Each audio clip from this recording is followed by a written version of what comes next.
Dr. Jason Vogel from the University of Oklahoma. We are thrilled to have him here today, honored to have him. Jeff, Tom, and I have sat through some of his seminars and presentations, and we've learned a great deal. As I told you, he's in the School of Civil Engineering and Environmental Science. That's correct, yeah. At University of Oklahoma, and was from Oklahoma State as well, so he's got both universities covered. Yeah, yeah.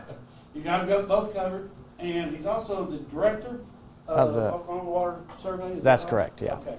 I'll let him address those and turn it over to him. Very good. Is there a clicker or?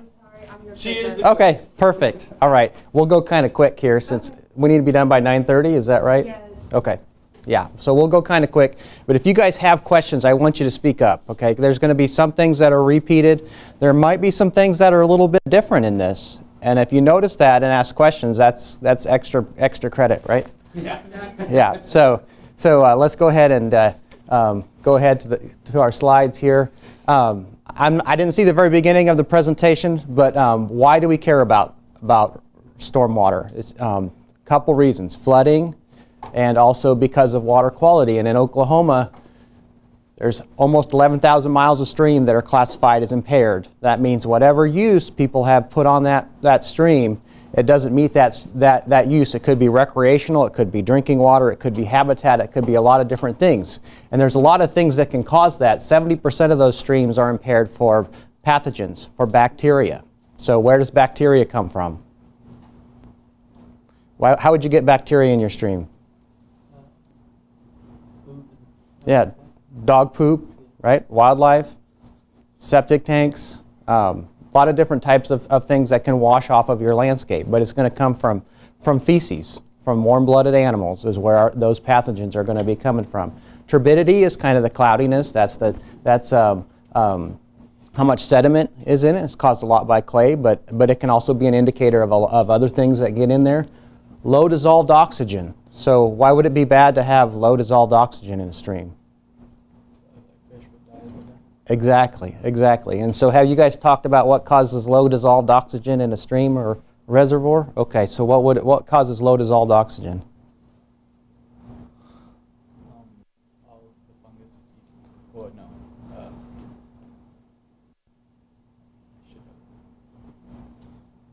That's table right here. I know somebody here knows it. It's from nutrients. So nitrogen and phosphorus that come from our fertilizers or from our animal waste, that comes into our water body, and then it causes a lot of algae to grow. And that algae grows up, and this process is called eutrophication. All that algae grows up, and then the algae dies. And then there's bacteria that eats up that dead algae. But there's all kinds of that dead algae. So as they eat up, they respire and they use up all the oxygen. So it's a multi-stage process, but it starts with the nutrients that come in. So that's why we want to look at our stormwater. Total dissolved solids, that's salts and those types of things on a day like today when there's ice out, right? We could get a lot of salts coming off the next time it rains. So it can come from a lot of places. Urban runoff, storm sewers, construction, agriculture. Sediment can come right from the streams, right? Because we have too much water going through there. So next slide, please. And so low impact development is the bigger term that rain gardens are part of. That's kind of a new paradigm for looking at stormwater management, where we're trying to treat water as close to where it falls as possible instead of getting it off the landscape as quickly as we can. In the past, when we were mostly looking at floods, we didn't want localized flooding, so we would try to move waters off the landscape in concrete channels and pipes and those types of things. But this is a kind of a classic EPA slide right here. This is undeveloped 10% runoff. When you get just 10 to 20% impervious surface, you can double the amount of runoff. When you get to a heavily urbanized area, you can have 5 or 6 or 8 times more runoff than you used to. Well, over geologic times, our streams have formed to have a certain amount of water into it. Now you have 8 times more water. Guess what? It's going to flood, it's going to erode, there's going to be a lot of bad things happening. So we're trying to return that a little bit back to where we were. So there's several different types of things that we look at in low impact development. We have our pervious pavement. So bioretention cells, and we're talking about rain gardens today. So that's kind of a depressed area of the landscape that we move water to, kind of enhance that infiltration, give a chance for natural processes to work. Green roofs, that's a vegetated roof with a media layer on the top. There's actually more than 2 handfuls in the greater Tulsa area. So there's a lot of examples for that. Wetlands, utilizing natural processes. Wetlands kind of like a bioretention cell that stays wet all the time. So you get some different processes going on. You'll get anaerobic. It'll once again use that oxygen up, but it's going to also decrease nitrogen in there. It works really well. So rainwater harvesting is another one. If we keep the water from running off, it's not going to wash anything into our streams. That's okay. And then one thing I want to talk about is, have you guys talked about bioretention cells versus rain gardens? Have you heard both of those terms? And there's a lot of people use them interchangeably. This is kind of the way I think about it. If you think about a bioretention cell, it does the same thing, but it's just bigger. And it's gonna be, could be residential or commercial, but a lot of times you may bring the media in there. Rain garden, most of the time you're using that natural soil that's there. It's smaller. It's not necessarily as strictly sized. You're just using that to help out as much as you can, and it's kind of a more common name. Some folks, if you talk to a landscape architect, they're using the word rain garden because it's more attractive than a bioretention cell. That sounds very commercial and very rigid. But as an engineer like me, bioretention cell sounds really cool, right? Because that's very technical.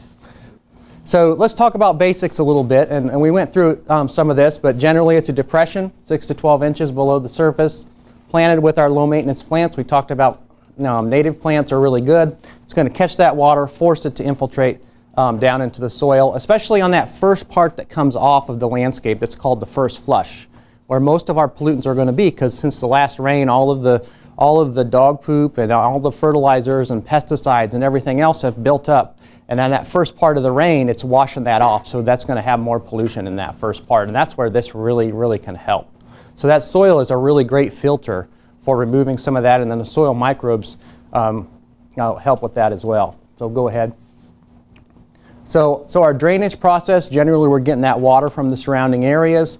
It accumulates. You can have as much as 12 to 18 inches depth in there, but it really depends on the soil, right? So if you have really sandy soil, if it infiltrates really fast, you can have more water in there. If it's pretty clay soils, you may only be able to have 3 inches of water in there because you want it to drain in a day when you design it. Why do you want it to drain in a day?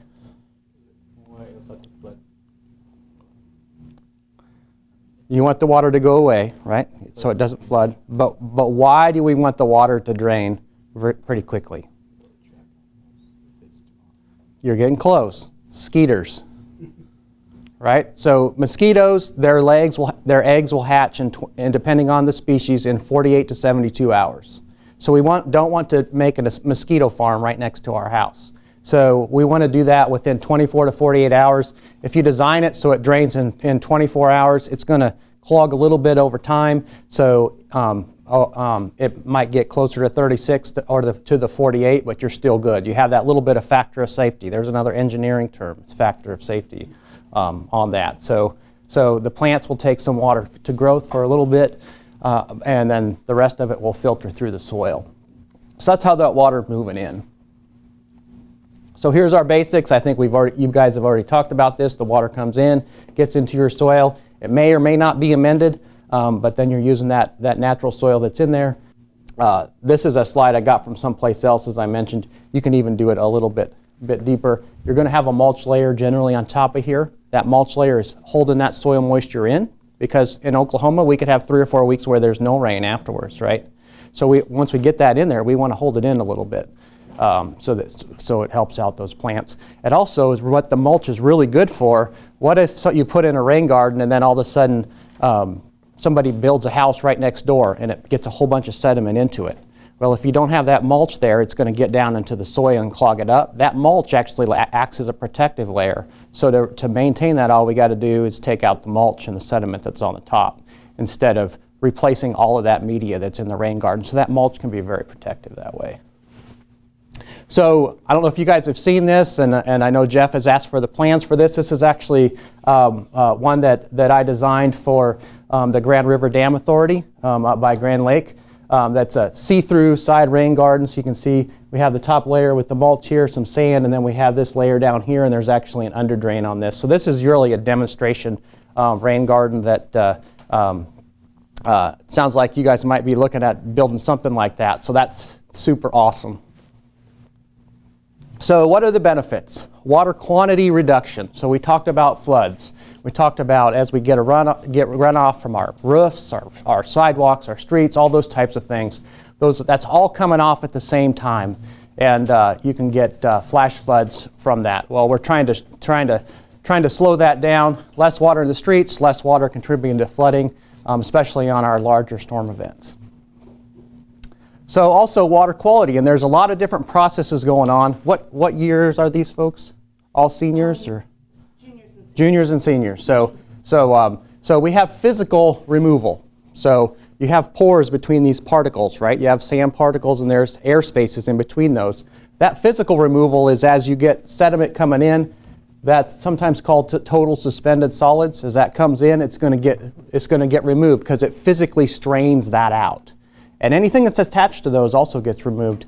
Pathogens and bacteria, they also get strained out. Bacteria are relatively big, and then when they're on the surface, you get UV light on there, they die. So that's really good. Oil and grease, that also can be strained out, and then it'll be biodegraded as we move forward. So the next process that we're talking about is chemical, and so a lot of that removal will occur in the top part of the soil. Especially when we're looking at metals. Where would metals come from in runoff? Might be from places you don't think about. So rooftops and buildings and those types of things. One place that you might not think about that you get a decent amount of metals in your runoff is actually from brake pads. Because every time you hit your brakes, there's a little bit of metal that comes off of there. Because there's that friction that's coming on there. So you can get metal dust coming off of the brake pads. And we have tons and tons of cars that are stopping and starting all the time. So a lot of those metals will come from there. So for metals removal, we don't need that deep of soil. It's all happening in that top part. Our phosphorus, so that's part of our fertilizer. It really wants to absorb to that soil as well. And then finally, biological removal. So we have physical, we have chemical, and we have biological processes. So as some of these things get in here, nitrogen, oil and grease, some of the pesticides, they get in there, and then the microbes in the soil basically eat them up. So we have three different things going on there that are happening within that soil, and soil is so amazing. It has so many different types of microbes in there, and so many things can happen that it really is nature's great filter. So here's some examples, and you'll see broad ranges on there because every soil is a little bit different, but you can get copper, lead, zinc, phosphorus, nitrogen, lots of different things that are coming out of the water as it goes through this soil. So I heard the discussion about native plants and why those are great, but you don't have to use native plants. And I always tell people, if you want this other plant and it's going to survive well in there and it's adapted to Oklahoma, it doesn't need to be native. But if you want to be on the side of having the best chance for this to survive in the long term, that's probably a good way to go. So go ahead and go forward. This is actually based off of when I used to be at OSU. Several times I was on the TV show Oklahoma Gardening, talking about some of these different types of things, and my good friend Kim Rebeck put together a series of videos about installing a rain garden that they did on somebody's house, and it's a really, really good one. So we're going to look at where we want to go. We're going to take soil samples. We want the soil to be to infiltrate, to have water percolate through it as much as possible. So check that drainage area, the roof runoff, the downspouts, those types of things. Where is the water coming from? And next, check the slope of the land. So we don't want it to be too flat, because if it's totally flat, the water's not moving towards a specific area. We don't want it to be too steep either, because if it's too steep, it has too much energy. You're going to have good chance for blowouts and those types of things. So somewhere between 1 and 10% or so on slope is usually really good. The other thing you want to be sure to think about is keep that away from shallow groundwater and septic systems. So if there's a septic system, there's a chance that you're going to force water down into where your septic system is, potentially leach out bacteria and other types of things, pathogens. And shallow groundwater tables, if you don't give enough time for that soil to do what it's meant to do, if it short circuits there and goes straight to the groundwater, you can actually be pushing pollutants right down to the groundwater when you don't want to. So sizing, rule of thumb for 3 inches of ponding, it should be 10% of the impervious area draining to it. So and that's just a rule of thumb, and every soil is going to be different, but that's a pretty good rule of thumb. If you're looking at 6 inches of ponding, then it's only going to be 5%, right? So it kind of depends on how deep your ponding is, and your ponding is going to depend on your soil and how much water it can take.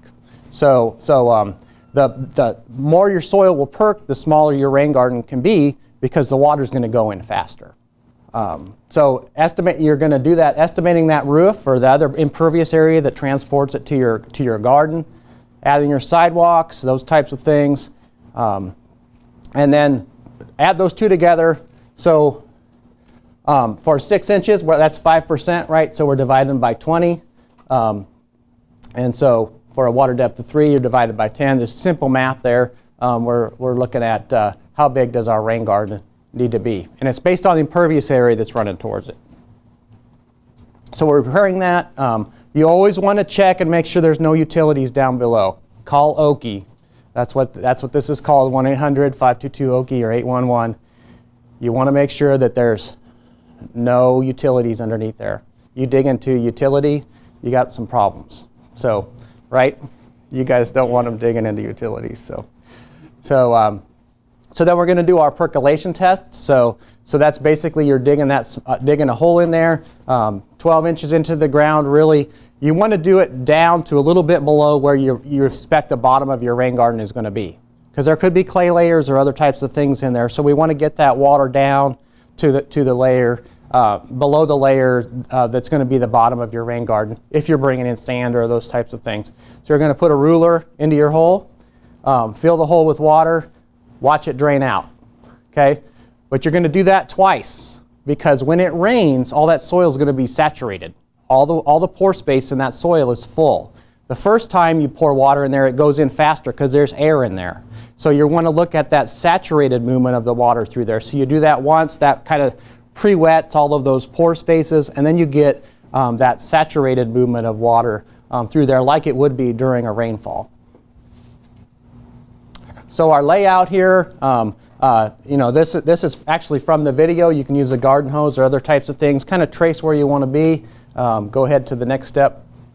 So you're looking at computing the area of your rain garden. How do you do that with a really weird shaped rain garden? So we can do that for a lot of different ways. And usually I like to do it by breaking it up into smaller pieces that are easier, right?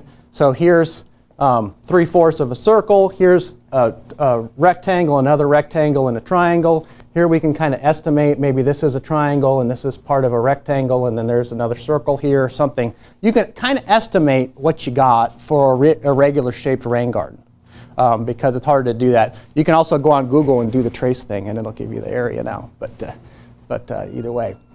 So there's a video here that we won't go through, but go ahead and go to the next one. You guys can go and look at that in the future if you want to. So when you're moving stuff, shovel, other types of things. So if you have sod in there, that can be an issue, right? So you need to get a sod cutter. You may have to leave it over a time. A good way to get rid of sod sometimes is to put a black matting down, and that heat and that UV light can kill those roots, and it'll take a little bit. Pesticide is sometimes also necessary for that, but you don't want Bermuda grass growing back up into your rain garden unless you really intend it to be there, because if you don't kill it, it's going to be there. It'll come back. So here's, this is actually from a fact sheet from the University of Nebraska that I really like. If you're looking at something with a slope that's kind of like this, you want to get this string across here, dig out this area in here, and use that soil to build your back berm to hold that up, and that works really well. Here's another way. You go half and half, dig out this, fill that in, get some more in there. So you can utilize the soil you have on site there to dig out your bowl, your depression that you're using to build your rain garden. So after that, you're ready to start building. You want to start digging uphill, so where the water enters. So we're taking this soil and moving it down here to the berm, right? So we're going to start on this end, move it that way, so that way if you do need to bring in more soil, you know you can figure out how much you need after you're done using the soil that's on site. Use something that adds a level to kind of build your base, bring that through. This should be approximately the same height as your uphill. Then you're going to build an outlet into that down gradient side. This one, in this example, it's 6 inches deep for our ponding surface. So our overflow, that's for the extra water, right? You're never going to design something that can collect all the water from every storm. So we need to have a place where it's not going to cause damage or it's not going to erode when it comes out. So you get that extra rainwater to flow out of that. But you're going to have however much water is coming in, when it's full, that same amount is going to come out. So you need to have something that will be able to handle that same amount of flow, and something that will be able to handle that energy that amount of flow could have. So a lot of times that's as simple as adding a notch into your berm and putting some rocks on top of it. Maybe you put some geotextile liner or something like that to protect that soil. That's actually a really good way to do it if you're not sure how well your soil is going to perk. And that's in that video we talked about as well, because then you can go back and say it's not going in fast enough. You just go in, remove those rocks, pull back that geotextile layer, dig down your outlet a little bit more so you have a little less ponding in there, right? Because it's not going in as fast as you thought it would. And then you don't have to rebuild everything, you just change the outlet a little bit. So we talked about planting. We don't want to put our plants too close together because they may be little now and there's a lot of space in between, but look and see how big they are when you're done, right? And if it's in a place where you got a lot of water coming to, they may even get bigger. So after a couple growing seasons, you're going to have a lot more plants than it looks like with a bunch of little plants when you first get in there. So when you're planting that, you want to design it on a piece of paper. Think about what you want it to look like. There's a lot of things that you want to think about. You want to have different heights. You maybe want to have different colors during different times of the year. There's more to this than just the water part of it. Because if this isn't something that people enjoy for a long period of time, they won't adopt it, they won't have it be part of their landscape, and they won't take care of it, and it's going to fail. So it's really important to think about that as you're going through. That's where our landscape architects are super valuable, because they're going to put some value to this and make it look really good as part of your landscape. So maintenance, we talked about at the first couple of years you have to weed it, but over time you should be pretty good. You can use hand trimmers, trim it down if it starts to get too big. They really don't even, if you don't care about what it looks like, if it's someplace behind a building, but it can really function well without any kind of maintenance. I put in one up in Grove, Oklahoma one time behind a strip mall, and they forgot that it was there. And 4 years later, we came back and monitored it, a whole bunch of them up there that we put in, and that one actually worked better than any of them because it filtered everything very well. Go ahead. So there's a database online from the University of Connecticut. I just looked at it yesterday and the site was down, but I know these folks, so it should be coming back. And Dr. Mike Schnelly from OSU helped me to develop this. It's about 150 plants, and you can sort it by plant color and all kinds of things.